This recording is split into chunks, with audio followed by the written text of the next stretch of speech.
Bom dia, querido ouvinte que nos acompanha pela Educativa FM, a rádio que toca Piracicaba, em mais um Mente em Forma 105. Bom dia, Rogério Cardoso. Bom dia, Liege, tudo bem? Mas que bem. Hoje temos um convidado especial, Francisco José Sanches, médico veterinário, clínico de pequenos animais e sócio proprietário da SOS Animais. Bem-vindo ao Mente em Forma, Fran. Bom dia, Liege, bom dia, Rogério, bom dia, ouvintes. É um prazer estar aqui com vocês, bater um papo e esclarecer alguma coisa a respeito de tão interessante mundo pet. E para você que nos acompanha, já envie suas perguntas e sugestões para o nosso endereço eletrônico, que está lá no Facebook, Mente em Forma 105, e também você pode acompanhar não só esse programa, como os outros, no nosso canal no YouTube, Mente em Forma 105. Fran, conta pra gente quando bateu o desejo de cuidar da vida dos de quatro patas. Olha, Liege, no meu caso foi bem interessante. Eu nunca, quando pequeno, tive essa vontade de ser veterinário. Na verdade, eu acho que eu segui meus instintos.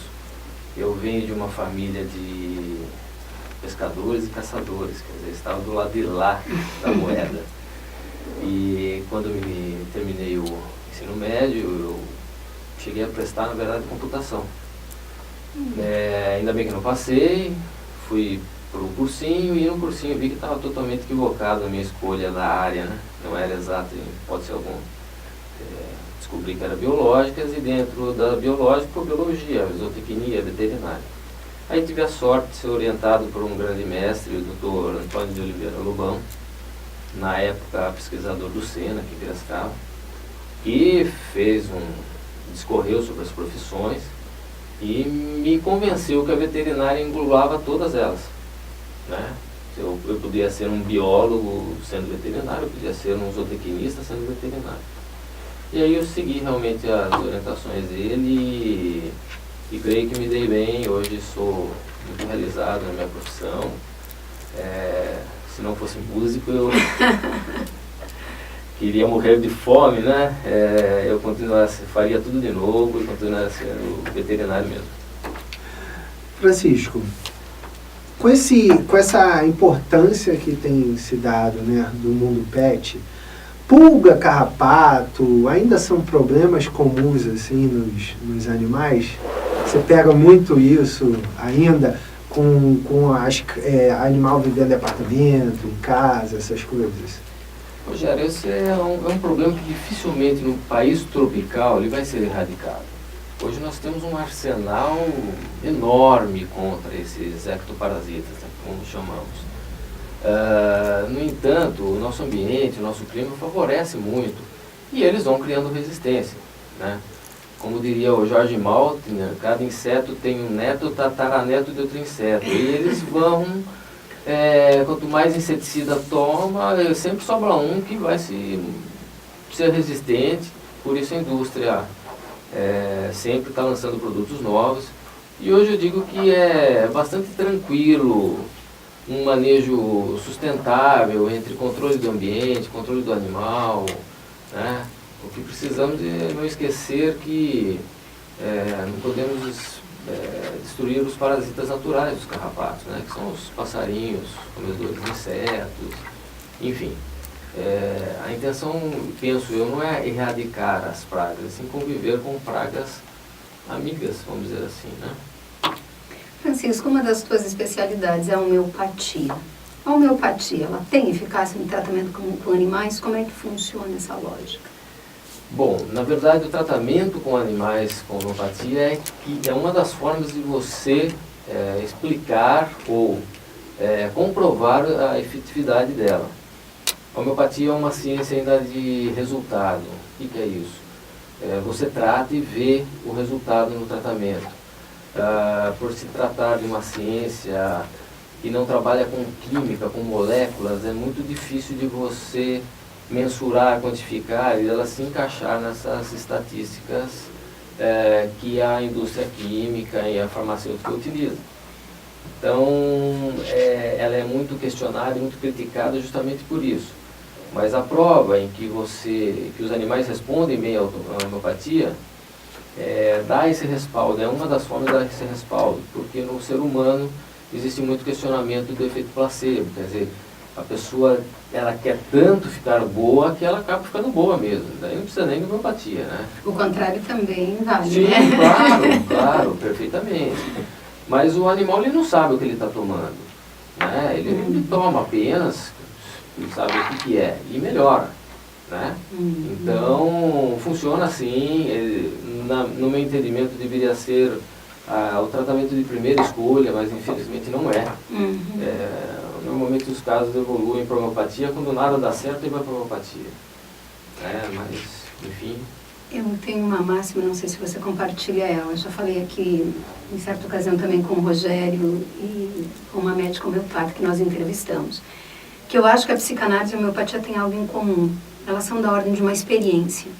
Você precisa passar por ela, vivenciá-la para ver os efeitos que ela provoca em você. Não sei se você concorda. Sim, eu logo que comecei a medicar com homeopatia, eu queria que todo mundo fizesse.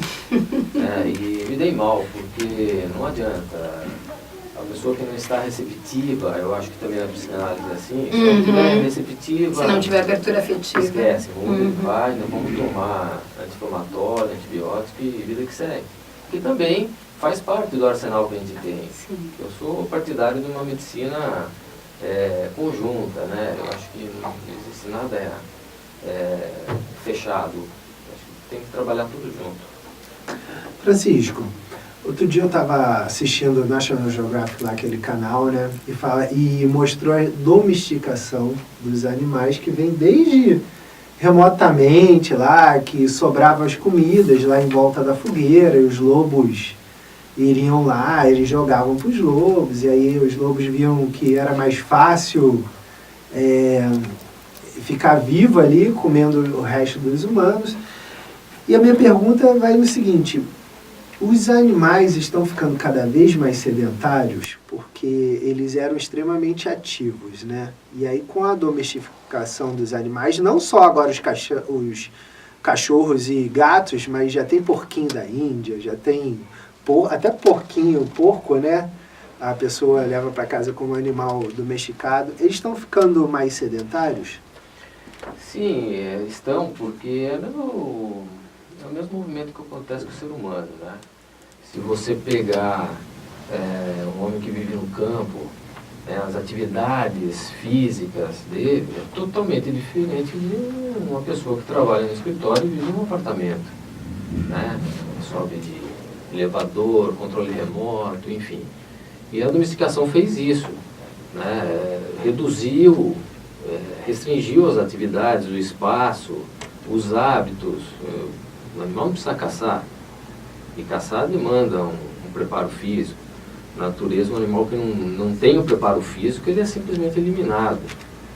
Só ficam os bons na natureza, né? A natureza ela é muito bonita, organizada, mas é muito rígida, né? Então, é isso aí, com certeza, ele vai acompanhando, né? O animal ele acompanha o modo de vida do ser humano, e cada vez vai piorando, né? Nesse sentido, Francisco, no que, na sua opinião, consiste o condicionar um animal? Bem, condicionar podemos separar aí um condicionamento, por exemplo, para um determinado fim, um adestramento. Você vai condicionar um animal a ter uma atitude não natural. O que seria isso? O que seria natural ao você abrir o portão da tua casa? Você não pode fugir. Então você vai condicioná-lo ao abrir o portão, ele não sair. Tá? Isso é um treinamento que se faz através de estímulos positivos, de premiações, de repetição, até que esse comportamento se torne um hábito. Então ele vai repetir todas as vezes aquele comportamento. E isso se faz na maioria dos treinamentos. O animal andar na coleira, o animal a procurar droga, o animal a resgatar pessoas em escombros, né? Enfim, esse é o tipo de condicionamento. E tem o condicionamento físico também, que é tão importante quanto, e esse aí esbarra todo no modo de vida em que você submete o animal, né? Ele como parceiro do ser humano, ele vai compartilhar o modo de vida do proprietário. que eu vou me permitir abrir uma aspas aqui, que a terminologia técnica agora mais atual é de tutor, mas eu particularmente não compactuo com essa denominação, então eu prefiro chamar de proprietário e não se sintam agredidos por isso, por favor. Uma questão do politicamente correto. Exatamente, mas isso pode ser um tema para outra ocasião. Então, se o proprietário tem um estilo de vida em que ele não tem tempo, ele não tem espaço, né? O animal não precisa caçar, então a probabilidade dele ser um sedentário com sobrepeso ou não, porque você pode ter um sedentário, um animal com um peso ideal, mas ele é um sedentário, né? Isso é muito comum hoje em dia. Eu diria que a maioria deles são. Tirando salvas exceções, eu diria que a maioria são. Mente Informa 105.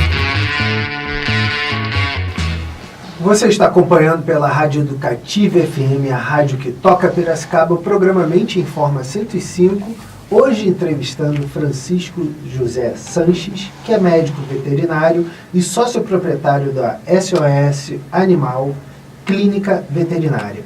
Envie suas perguntas e sugestões para o nosso endereço eletrônico, que está lá no Facebook, Mente Informa 105, e também nosso canal no YouTube, Mente Informa 105. Francisco, quanto de exercício físico o animal deve fazer por dia? Tem alguma recomendação,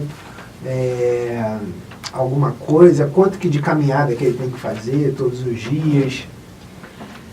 Bem, se você não consultar um personal dog trainer, você deve usar o bom senso, né? Obviamente, respeitando a espécie, né? Gato, cão, a raça, para você ver qual é a primeira necessidade e depois você produzir assim um condicionamento mesmo, que ele tenha uma performance até de um atleta, né? Citando dois extremos, por exemplo, um animal típico de companhia, de apartamento, que requer pouco exercício até pela condição física dele, que seria um shih tzu, um pug, que são animais que foram selecionados para ter pouca atividade. Até a anatomia deles não favorecem muito isso, tá? Então, são animais que devem fazer caminhadas, passeios, respeitando as horas do dia, horários frescos. Normalmente eles têm problemas, principalmente o pug, de troca de calor pelas vias aéreas, né? A seleção deixou a anatomia do nariz e das vias aéreas superiores, principalmente, muito alteradas, e dificulta essa troca de calor. Então eles são passíveis a ter hipertermia com muita facilidade, né? E essa troca é necessária para que o animal chegue a ser um atleta, indo para outra extremidade, como um Border Collie, por exemplo, que é um cão pastor, tem uma energia fora do comum, geneticamente preparado para esse tipo de atividade no campo, no sol, suportar trabalhos por horas, que obviamente seja condicionado, mas é um animal talhado a ser atleta.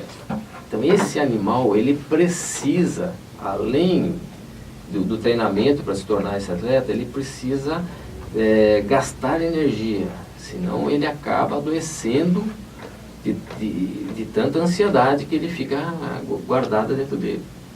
Então quando você vai escolher um animal de estimação, você deve nunca escolher pelo fenótipo, ou seja, pelas características externas, e sim o que você espera, o que você pode se dedicar, qual o seu espaço que você vai fornecer para esse animal. É mais ou menos o que acontece com o labrador em apartamento, né? Sim, porque tem uns amigos meus no Rio de Janeiro que, quando volta do trabalho, o labrador acabou com a casa. Pode ter um labrador no apartamento? Pode, desde que você se programe para tal. Então, aí entra, por exemplo, o que existe hoje são as creches, né? Que você vai, deixa o animal lá durante o dia ou um período do dia onde ele vai gastar a energia dele, vai voltar para casa. Apesar que eu acho que não faz sentido, né?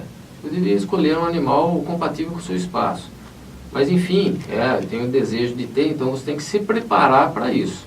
Você vai ter que se dedicar ou vai ter que ter alguém que faça esse exercício, esse gasto de energia de um animal que tem que foi selecionado para ter uma atividade muito maior do que outras raças. Né?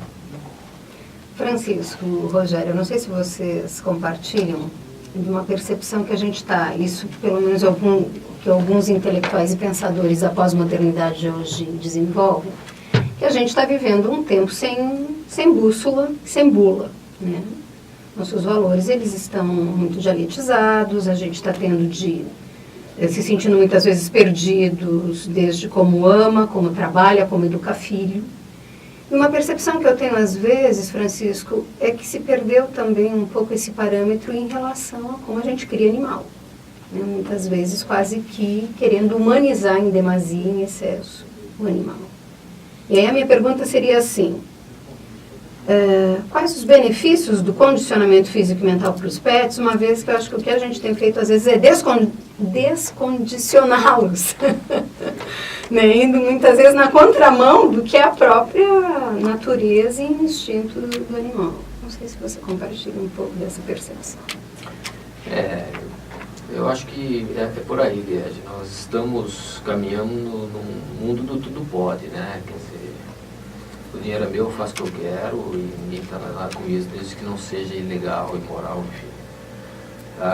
Na questão do mundo pet, isso acontece sim, e muito, porque na questão do condicionamento, por exemplo, como eu disse, você condiciona o animal a ter um comportamento não natural, né? Ótimo, beleza, porque eu abri meu portão, entrei com meu carro, ele não saiu, não escapou, feliz da vida.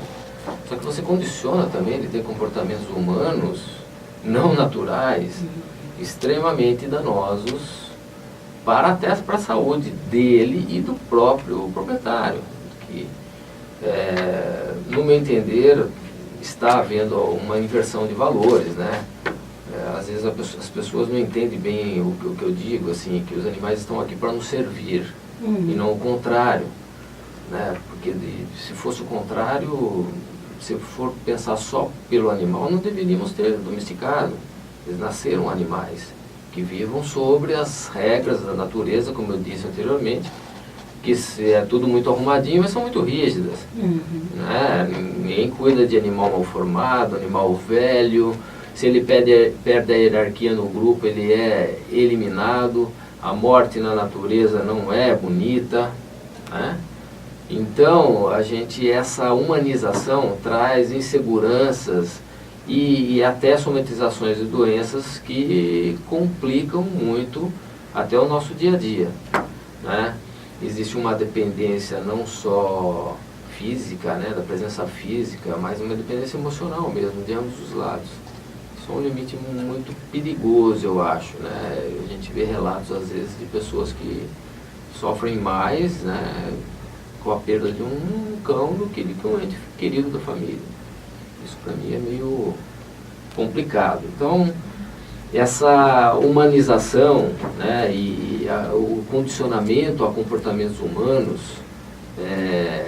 tem trazido, sim, problemas no dia a dia, e eu acho que a gente deveria refletir um pouquinho sobre isso, né?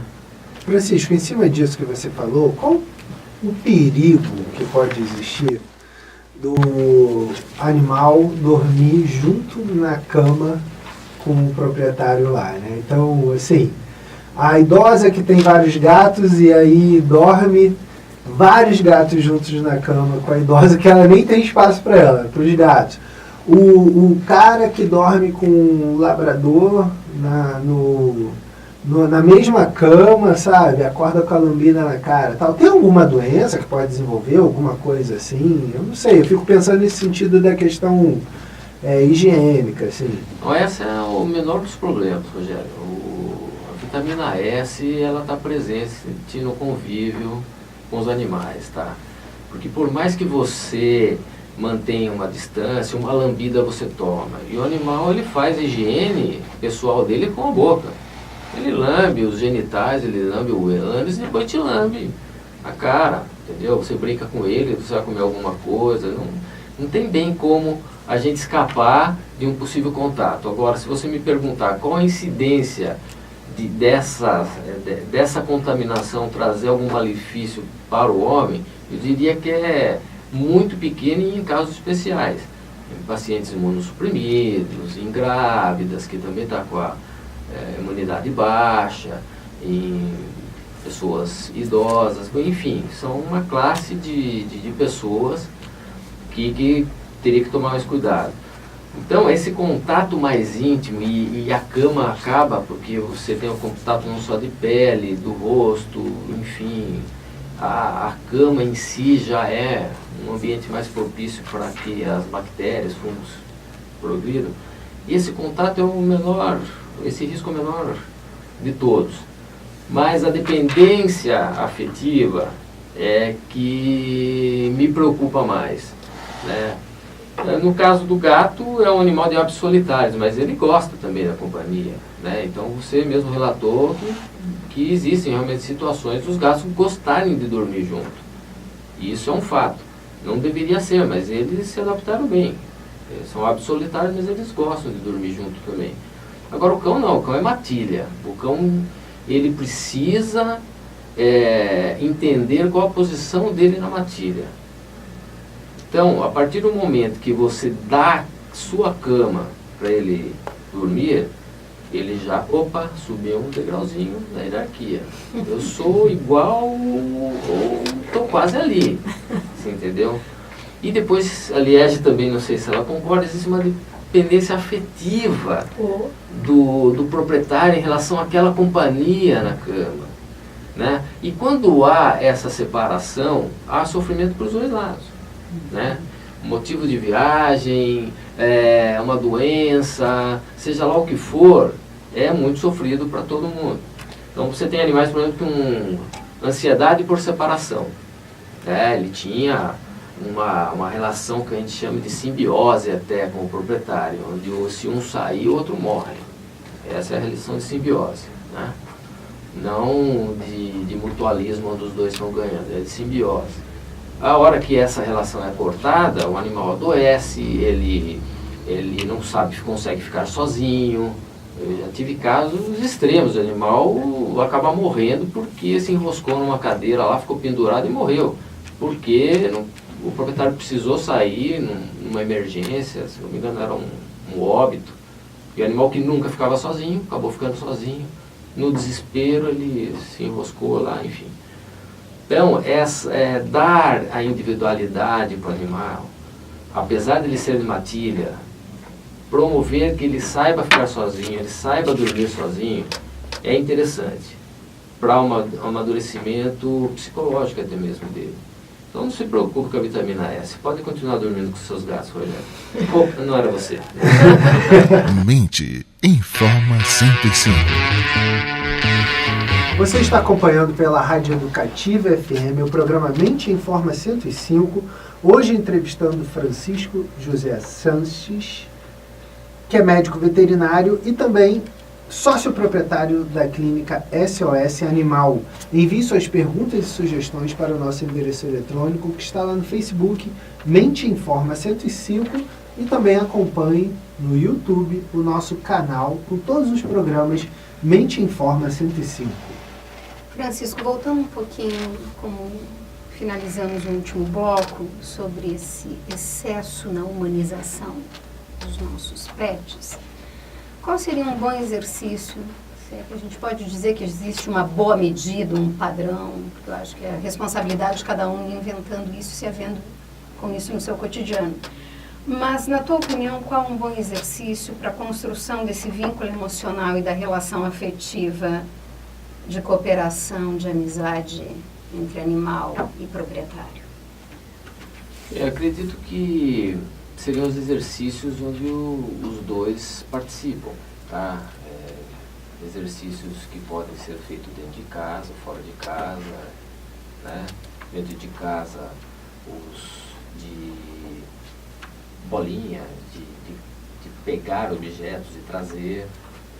Isso acaba trabalhando não só a concentração do animal, trabalhando o físico dele, né? promovendo então esse gasto de energia e todos os benefícios aí que o exercício humano também traz para a gente, né? A liberação de endorfinas, serotoninas, enfim, aquela coisa toda. E os exercícios, eu acredito sempre o passeio, porque o passeio também acaba tendo que o animal obedecer regras, para que o passeio seja um passeio confortável para os dois, acaba trabalhando o físico também, né? E depois existem exercícios já mais elaborados, como o agility, por exemplo, que são provas de obstáculos que o animal é treinado junto, de preferência com o proprietário ou com um condutor, né, para vencer esses obstáculos e nesse momento ele está até sem a guia, está livre, então o animal ele precisa ficar muito focado, ele precisa cumprir muito bem o papel dele, então ele vai trabalhando a observação, a atenção, o foco e trabalhando sem dúvida nenhuma o físico também, porque são provas bastante desgastantes, né, de saltos e agachamentos, enfim. Existem também os exercícios já, não sei se a palavra certa é lúdica, enfim, mas que você pode esconder coisas, né? Não vai trabalhar tanto o físico, mas a inteligência do animal, que você esconde ração em algum lugar para que o animal vá buscar, ou algum brinquedo dele, e depois treina o acha, o pega, né? Os cães são caçadores por excelência, usam muito o olfato, né, e a audição para localizar as coisas. Então eu acho que esse exercício, benefícios para o cão, obviamente, o treinamento físico e mental dele, e para o ser humano é uma forma de você fazer clique no seu estresse do dia a dia. Enquanto você está ali focado no animal, você esqueceu do seu trabalho, das responsabilidades familiares, enfim. Então eu brinco que o cão e o gato, enfim, o pet é um excelente para-raio aí para as tensões do dia a dia, não só do trabalho, quando você chega em casa, e também da convivência familiar. Ele é sempre um agente moderador nas tensões e discussões. Então esses exercícios, eu acho que sim, promovem uma aproximação e um equilíbrio maior nessa relação que às vezes, como a gente já citou anteriormente, anda meio desviados aí para uma relação assim de dependência, né? Onde o proprietário acaba se dedicando full time ao animal de uma maneira a construir uma dependência, não uma convivência. Francisco, a gente está falando muito dessa questão de humanização, tal, sapatinho para cão, perfume para cão, lacinho, essas coisas fazem bem para o animal? Olha, perfume e lacinho não, né? Fazem bem apenas para o proprietário que, na verdade, ele tem um estereótipo e às vezes acaba levando a relação para uma relação maternal e paternal, né? Então é como se fosse o filho, então eu colocaria lacinho na minha filha, eu coloco na minha cachorra, no meu cachorro, né? Não vejo benefício nenhum para o animal. O sapatinho também não, salvo raras exceções, se um ferimento pré-existente e o animal precisa fazer alguma caminhada, ele pode proteger em algumas situações. Mas são perfumarias que entram no termo humanização, na transferência de afetos humanos para o animal, que não vejo ganho nenhum para os animais, essas atitudes não. Eles ficam felizes, porque eles ficam felizes com qualquer coisa. Atenção, se deu atenção, você dá um pito no cachorro, ele babando o rabo para você. Ele quer atenção, se você vai fazer alguma coisa, mas o perfume, por exemplo, é óbvio que eles acostumam, se você usar frequentemente, como a gente. Depois de um tempo você não sente mais o seu perfume, você passa perfume para os outros, na verdade. Mas o olfato do cão é infinito, do gato também, infinitamente superior ao nosso. Então o que é agradável para a gente pode ser extremamente irritante para eles. Tem que tomar cuidado, né? bom senso, mais uma vez. Francisco, no bloco anterior você tangenciou um tema aí, toxoplasmose, gravidez, e eu te pergunto, toxoplasmose, gravidez e o convívio com gatos, como é que é essa tríade aí? Bem, a gravidez, como eu citei, é um estado de fragilidade imunológica em que a mulher passa, todas, né, por conta até de não rejeitar um feto que 50% não é célula dela. Então, às vezes fala que azar, justo na gravidez eu peguei toxoplasmose. Não, é realmente um azar, mas é uma situação que você está mais exposta a isso. Estatisticamente, as mulheres grávidas que pegam toxoplasmose não pegam do seu próprio animal. Tá? O seu gato, que está lá com você há muito tempo, ele provavelmente não é um agente eliminador da toxoplasmose. E por que o gato? Vamos só fazer um parênteses aqui. O gato, até que se saiba, é o único que transmite, ele pode ser portador e transmissor da toxoplasmose através das fezes. Os outros animais, inclusive pomba, que é muito questionado a respeito disso, você pode pegar a toxoplasmose, sim, mas através da carne mal passada. Você precisa comer a pomba. O cachorro, você precisa comer o cachorro. Tá? Então, e aí tá, bom, se eu não pego então do meu gato, eu pego de onde?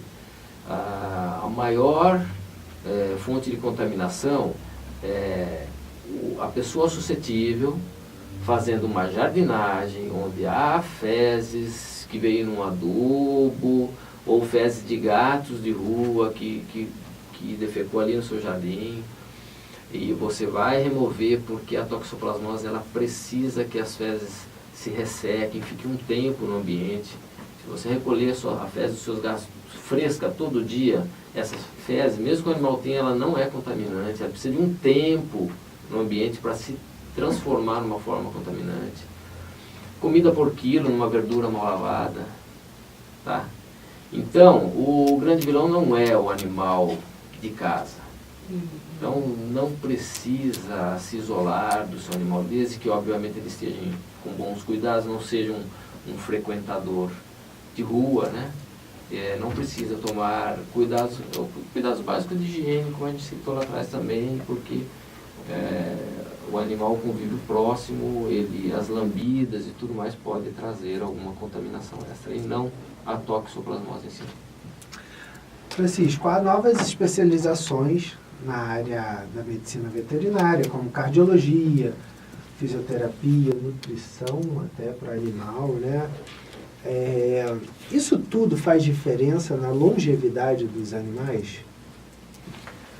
Olha, Rogério, quanto mais informação qualificada você tem, menor é a chance de erros no diagnóstico, maior é a chance de você se antever a problemas, a se precaver de problemas, né?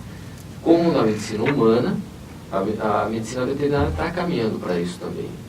Então, hoje sim, os animais estão vivendo mais, até por conta das especialidades, novas drogas, enfim.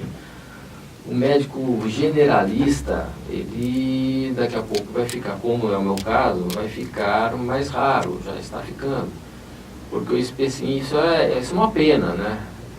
Acontece com o ser humano também, né? O médico já não consegue ver o todo, mas são raras exceções, consegue ver o todo do animal, da pessoa. E na veterinária também, quer dizer, o animal tossiu, não, vai para o cardiologista.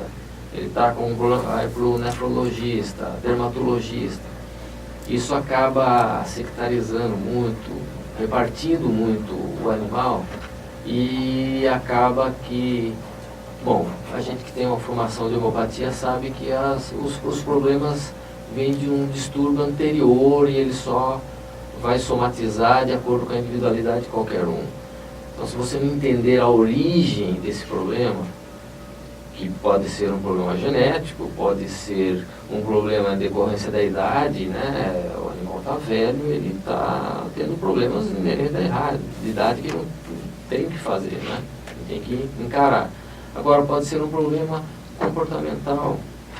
Né? Você vai no dermatologista, o animal tem uma ferida lá que não se cura, é uma lambedura acral por ansiedade. Né? Ele se coça, ele arranca os pelos, enfim, tem um problema gástrico, tudo por uma questão de comportamento, de ambiente, de alimentação. Se você não olhar todo animal, o gastro vai dar remédio para o ouvido, o dermatologista para a pele, e o animal vai continuar doente, porque ele vai melhorar e depois vai... Os fatores que desencadearam aquilo não foram alterados. Viu, Fran? Só uma observação. Atualmente, o impacto das tecnociências, principalmente inteligência artificial e robótica, estão dizendo o seguinte: as profissões do futuro que vão sobreviver são aquelas que os robôs não podem nos substituir. Ou seja, um clínico geral com essa visão de todo, dificilmente um robô vai conseguir fazer. Agora, um específico, um radiologista, por exemplo, o robô vai ter muito mais condições, ou um cirurgião, de desenvolver isso. Então, acho que essa nossa aposta de ver o todo, de prestar atenção aos detalhes, não é de todo equivocada. Só precisava, queria... Mente Informa 105. Você está ouvindo Mente Informa 105, um programa dedicado à arte do bem viver.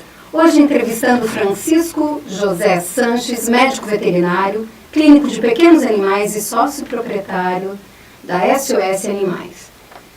Envie suas perguntas e sugestões para o nosso endereço eletrônico no Facebook Mente Informa 105 e também acompanhe as nossas entrevistas no canal do YouTube Mente Informa 105. Francisco, saindo do âmbito da veterinária e vindo para o âmbito da vida, Rosângela Amaral, sua mãe, foi cantora de rádio? Pois é, como eu disse, tive duas inspirações, assim, do meu pai, que vem de família de caçador, pescador, e me levou para a veterinária, e a minha mãe da música, né? Gosto de tocar violão, de cantar, né? Não tenho o dom que ela tinha, mas ela, obviamente sou suspeito, mas ela era uma virtuosa, né? E na época era cantora de rádio, na TRD6 aqui em Piracicaba, mas como a profissão, se podia se chamar de profissão naquela época, não era muito bem quista, né? Então quando foi para casar, ela teve que acabar abandonando a carreira artística, vamos dizer assim. Mas não deixou de cantar, cantou muito em corais, em Piracicaba, na comunidade em que ela frequentava, lá no São Dimas, em casamentos, cantava uma Ave Maria de Godot de arrepiar. Nossa. E então tem esse lado aí que eu me orgulho muito de E a ter música? esse engenho na veia. E a música também chama companhia, né? Sim. Nos primeiros minutos do programa ele citou Maltner, ou seja, o verso poético também te acompanha. Com certeza, com certeza. A música é a parceira para os bons e maus momentos. Você ainda faz coral? Não, coral não mais. Fiz já, agora toco violão com os amigos, enfim, me divirto. Mas tá, o coral não está descartado, não. Os clientes não têm. Francisco, o que te inspira pessoalmente e profissionalmente? Olha, pessoalmente, Rogério, é uma vida simples, tá? Família, amigos, fogão a lenha, violão, jardim, passeio por esse interior do Brasil, tenho grandes ambições de exterior, não que eu não tenha curiosidade, mas recentemente estive nas Serras Catarinenses, é um lugar maravilhoso que temos aí. Conheci a Serra do Rastro. Enfim. Então é isso aí, é uma vida simples, nada mais do que aquilo que a gente pode fazer de maneira que não cause grandes transtornos e peso para você carregar, né? Profissionalmente eu acho que já com praticamente quase 30 anos de profissão, ano que vem faço 30, A minha vocação maior, na verdade, é de ajudar as pessoas a ter um relacionamento equilibrado com os seus animais. Eu tenho, não sei se é defeito de qualidade, mas eu não consigo olhar só para a doença do animal. O consultório, vocês podem até, aliás, o conselho me processar por exercício ilegal da profissão, mas é um confessionário, é um lugar em que as pessoas se desabafam. Isso é muito importante para a gente, como eu disse, entender toda essa dinâmica, né, da criação do animal, enfim.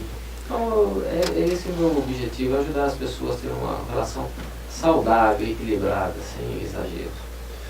Francisco Liege, chegamos ao final de mais um Mente em Forma 105. Francisco, eu gostaria de agradecer muito a sua presença aqui no programa. Você possa fazer suas considerações finais, deixar o telefone de contato para o ouvinte. Bem, eu que agradeço a oportunidade de estar aqui conversando com um assunto que me agrada muito.